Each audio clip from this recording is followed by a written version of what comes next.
여러분 안녕하십니까? 여러분 우리 이번 시간에는요 맨큐의 거시경제학 챕터 5장 6절에 해당하는 초인플레이션에 대해서 한번 볼게요. 자, 초인플레이션, 하이퍼인플레이션을 얘기하는 거예요. 엄청나게 물가가 빠르게 상승하는 건데 거기 보니까 136페이지 첫 번째 줄에 물가 상승률이 얼마야? 하루에 1%를 넘네요. 1%. 하루에. 자, 그리고요. 매달 인플레이션율이 50%, 매달 50%, 요 매달 한 달 기준으로 해서. 자, 이런 경우 여러 달을 복리로 계산을 해 보니까 인플레이션율은 물가 수준의 대폭적인 상승인데 매달 50% 상승했다? 그럼 1년이 넘을 경우에는 100배 이상이 되는 것이고 100배 이상 1년 후 그럼 만원짜리가 이제 1년 후에 100만원이 되는 거네요. 3년이 지나면, 뭐야, 이게 200만 배? 매달 50%면 200도 아니고 200만 배래요. 이게 3년 후. 이거 살 수 있겠습니까? 이렇게 화폐 가치가 떨어지고 물가가 엄청나게 빠르게 상승하는 경우를 얘기합니다. 자, 그러면 이렇게 초인플레이션이 발생했을 때 치르게 되는 비용은 뭐가 있을까? 하이퍼인플레이션, 초인플레이션의 비용. 네, 요거를 한번 생각을 해 봅니다. 자, 우선 첫 번째, 엄청난 인플레이션이 발생하는 거죠. 자, 거기 보시면 두 번째 단락에 볼까요? 자, 예를 들어 소지하는 화폐 규모를 축소시킴에 따라서, 그치? 첫 번째 어떤 효과가 있을까요? 하면 내가 화폐를 많이 보유할수록 완전히 이게 종이 값도 제대로 못하는 상황이 되니까 소지하는 비용이 엄청나게 크게 증가해서 규모가 축소하게 된다. 오케이, 알 수가 있겠죠? 자, 그렇게 되니까 은행을 자꾸 왔다 갔다 해야 돼. 구두창 비용이 엄청나게 심각해집니다. 그래서 거래 비용이라고 보시면 돼요. 구두의 밑창이 닳아 없어진다. 구두창 비용이 엄청 커지게 된다. 이렇게 되는 거 알 수가 있고요. 구두창 비용이네요. 구두창 비용. 자, 그 다음에 거기 보니까 기업 관리자들은 현금의 화폐 가치가 급속히 하락하니까 현금 관리에 많은 시간과 비용을 쓰게 됩니다. 그래서 기업 같은 경우에는 현금 관리에 비용을 많이 쏟아붓게 돼요. 신경을 많이 써야 되는 거지. 기업의 재무 담당자 입장에서 봤을 때, 아니 뭐 기업이 뭔가 생산해 가지고 판매해야 되는데 이게 재무구조 상태가 자꾸 가지고 있는 돈의 가치가 떨어지니까 이거에 많은 시간과 노력을 쓰게 되는 것이고, 그래서 거기 보시면 생산과 투자 같은 좀 더 가치 있는 일에 시간을 쏟을 수가 없게 되는 결과를 초래합니다. 뭐야? 그래서 거기 나와 있는 것처럼 생산과 투자 결정, 여기 위축돼요. 생산과 투자가 거기 보시면 결정 등 가치 있는 생각을 못해요. 있는데 신경을 못 써. 이렇게만 별거 아닌 것 같지만 굉장히 중요한 거 알 수가 있겠죠. 다음 두 번째, 메뉴 비용 또한 크게 되는 거 알 수 있습니다. 요거 같이 연결하면 되는데 메뉴 코스트가 발생합니다. 이렇게요. 거기 보시면 기업들은 가격을 자주 변화시켜야 하는데 상품 목록표를 자꾸 메뉴판을 자꾸 인쇄하고 바꿔야 됩니다. 자, 그래서 이게 엄청 커지게 돼요. 재밌는 사례가 어떤 경우 있습니까 하면은 1920년대 독일의 하이퍼 인플레이션 하에서는 20년대 독일에서는 자, 식당에 가면요. 거기 보니까 종업원이 30분마다 식탁 위에 서서 새로운 가격표를 알려준대요. 그러니까 자, 30분 지나면 자, 물가가 이렇게 올랐습니다. 생각하시면서 음식 드시죠. 이렇게 얘기하는 거야. 자, 그 다음 이와 유사하게 초인플레이션 동안 상대 가격은 희소성을 올바르게 반영하는 일을 수행할 수 없습니다. 두 번째는 상대 가격의 의미가 사라져요. 가격의 희소성의 의미가 제 기능을 다 못하게 되네요. 퇴색하게 된다. 이렇게 보시면 되겠습니다. 자, 그래서 거기 보시면 가격이 너무 큰 폭으로 변화하게 됩니다. 그래서 최선의 가격을 알아보기 위해서 가게를 둘러보는 거, 발품 파는 거 이런 거 의미가 없어지게 돼요. 그래서 거기 보시면 자, 또 얘가 있습니다. 맥주집에 갔어. 좀 더 맛은 비슷해. 조금 더 싼 데 가볼까? 했더니 자, 맥주집에 갔을 때는 맥주를 연속해서 2병을 바로 시켜요. 같이 시켜. 이거 보통 많이 먹으면 그렇게 하겠지만 같이 주문해요. 왜요? 아니 사실은 2병을 먹지 않는데 한 잔 다 마시고 한 병 다 마시고 또 먹어야지. 사실은 김 빠지면 맛이 없잖아. 근데 이게 시간이 지나면 맥주 가격이 훨씬 올라가 버리기 때문에 그러니까 2병을 사서 그냥 맛없는 김 빠진 맥주를 거품 없는 맥주를 먹더라도 그게 더 남는 장사라는 것이죠. 그래서 거기 보시면은 그런 얘기 있네. 네, 두 번째 병 안에 있는 맥주가 시간이 흐름에 따라서 더워져서 가치는 감소하지만 지갑 속에 있는 돈의 가치 하락하는 것보다는 더 천천히 하락한다. 이렇게 나와 있습니다. 다음 세 번째 또 정부도 이제 영향을 받습니다. 자, 정부가 조세 제도를 실시하게 되는 건데, 자, 세금을 걷었어. 정부가 한 100억이 필요해서 100억에 맞춰가지고 세금을 걷었는데 100억이 이제 100억의 가치가 아니네. 이해가 가시겠습니까? 그래서 정부 같은 경우에는 정부의 조세 수입의 가치가 조세 수입 걷어들인 거 가치가 이게 하락하는 거야.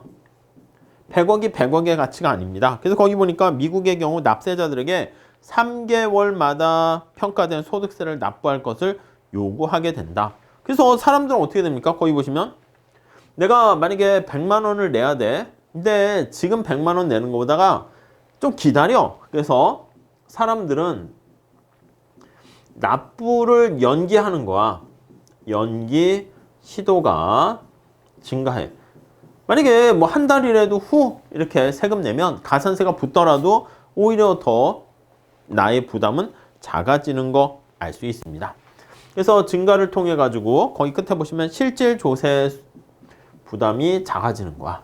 실질 조세 부담을 줄일 수 있다. 이렇게 보시면 되겠습니다. 부담을 줄인다. 이해 가시겠죠? 자, 다음에 마지막으로 글쎄 한 네 번째라고 쓸까요? 자, 거기 보니까 초인플레이션이 수반하는 생활의 진짜 불편한 점을 과소평가하지 말아야 되는데 화폐를 들고 다니는데 화폐를 운반한다 할까?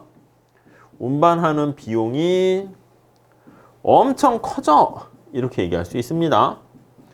엄청 커.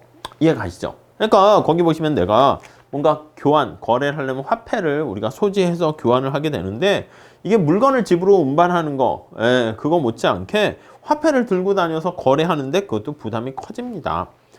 자, 그러니까 정부가 화폐 단위를 높여가지고 이제 고액권의 화폐를 만드는 걸로 대처하는데 물가 수준이 계속 폭등하니까 이것도 해결책이 없다라고 보시면 되겠습니다.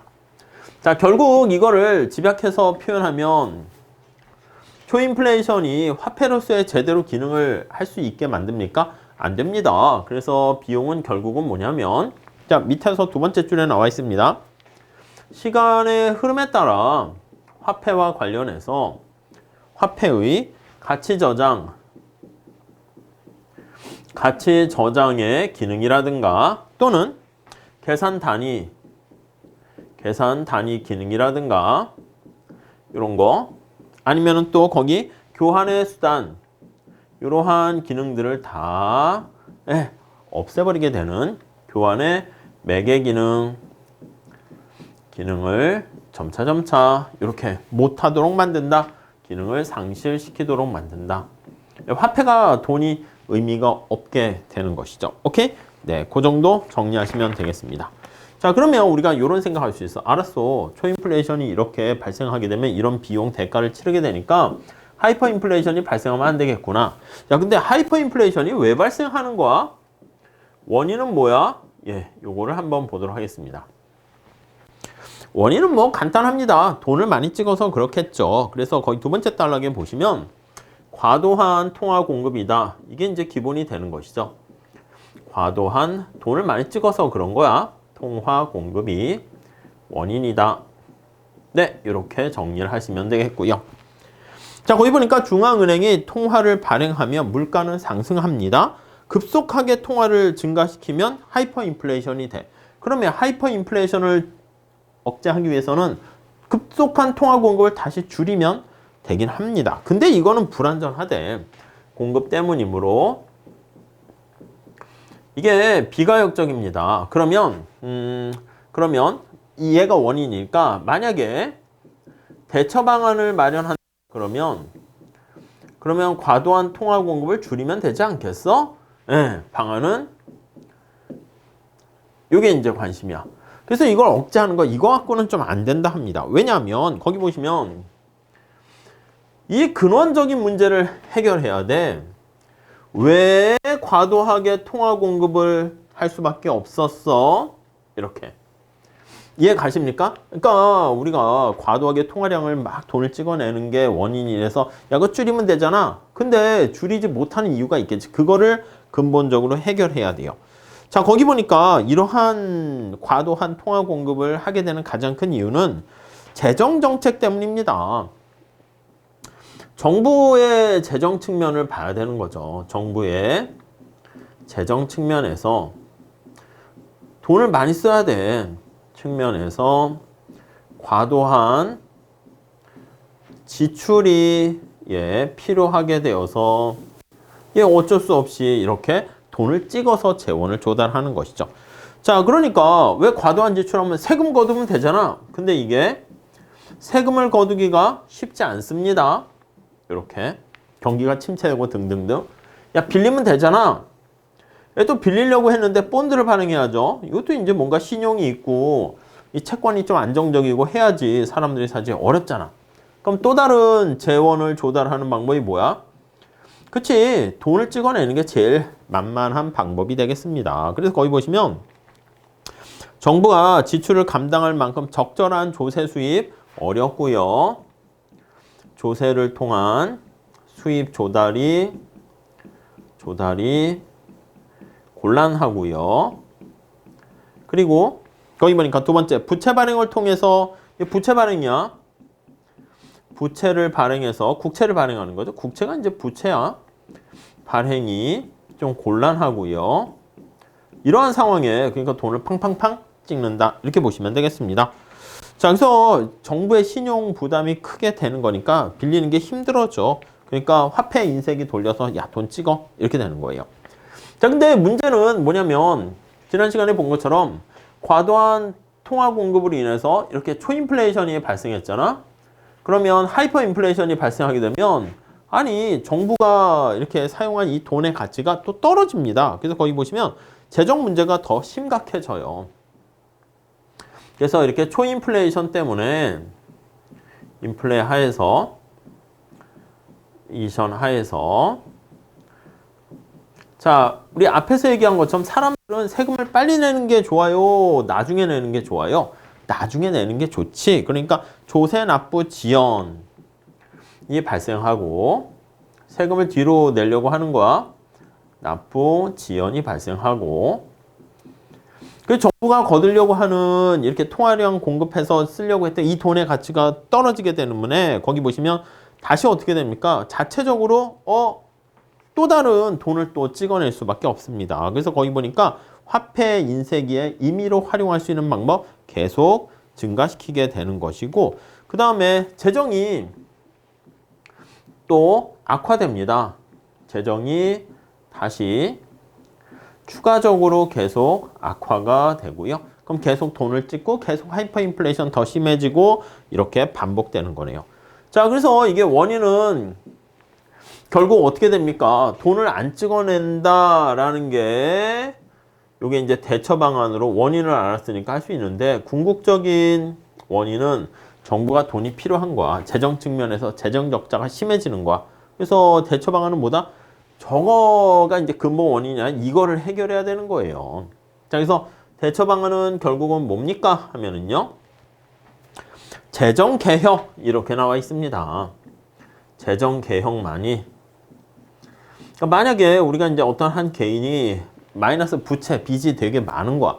어떻게 해야 됩니까? 막 돈을 땡겨서 어떻게 하고 있는데 그 해결하는 방법은 결국은 허리띠를 졸라매는 거죠. 그래서 거기 보시면 정부는 정부 지출을 감소시키고 정부 지출을 줄이고 조세를 증가시키고 이렇게 해야 돼. 국민들이 좋아하겠습니까? 싫어하지. 그 반발 뭐 어쩔 수 없이 이러한 개혁 의지를 불태워서 정부가 개혁을 해야 됩니다. 이런 재정 개혁을 통해서 화폐 주조세 필요성을 감소시키고 통화 증가를 축소시키게 된다. 그러니까 마지막에 또 유명한 명언을 했습니다. 프리드만은 거기 나와 있는 인플레이션은 언제 어디서나 화폐적인 현상이다. 이런 것들도 우리가 확인할 수 있게 되었네요.